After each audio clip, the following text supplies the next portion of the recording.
violently. "We'll help," said Rincewind, looking longingly at the burning bacon. This seemed to puzzle the Druid, who, to Rincewind's mild surprise, was quite young.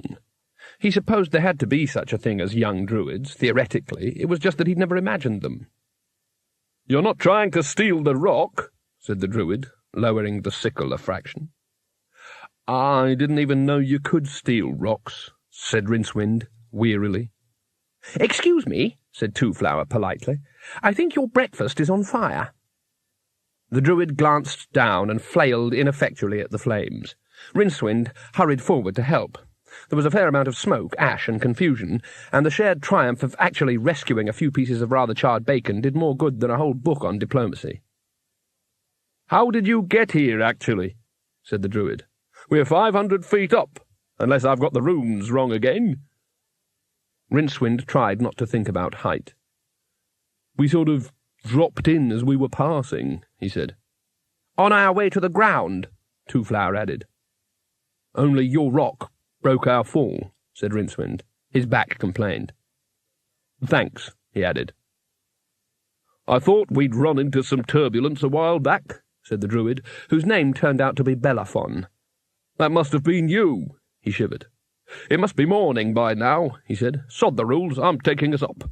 Hang on." "What to?" said Rincewind. "Well, just indicate a general unwillingness to fall off," said Bellerophon. He took a large iron pendulum out of his robe and swung it in a series of baffling sweeps over the fire. Clouds whipped around them. There was a horrible feeling of heaviness, and suddenly the rock burst into sunlight. It levelled off a few feet above the clouds in a cold but bright blue sky. The clouds that had seemed chillingly distant last night and horribly clammy this morning were now a fleecy white carpet, stretching away in all directions. A few mountain peaks stood out like islands. Behind the rock, the wind of its passage sculpted the clouds into transient whirls. The rock, it was about 30 feet long and 10 feet wide, and bluish. "What an amazing panorama," said Twoflower, his eyes shining. What's keeping us up?" said Rincewind. "Persuasion," said Bellerophon, wringing out the hem of his robe. "Ah," said Rincewind sagely. "Keeping them up is easy," said the Druid, holding up a thumb and squinting down the length of his arm at a distant mountain. "The hard part is landing." "You wouldn't think so, would you?" said Twoflower. "Persuasion is what keeps the whole universe together," said Bellerophon. "It's no good saying it's all done by magic." Rincewind happened to glance down through the thinning cloud to a snowy landscape a considerable distance below. He knew he was in the presence of a madman, but he was used to that. If listening to this madman meant he stayed up here, he was all ears. Bellerophon sat down with his feet dangling over the edge of the rock. "Look, don't worry," he said. "If you keep thinking the rock shouldn't be flying, it might hear you and become persuaded, and you will turn out to be right, okay? It's obvious you aren't up to date with modern thinking." "So it would seem," said Rincewind weakly. He was trying not to think about rocks on the ground. He was trying to think about rocks swooping like swallows, bounding across landscapes in the sheer joy of levity, zooming skywards in a...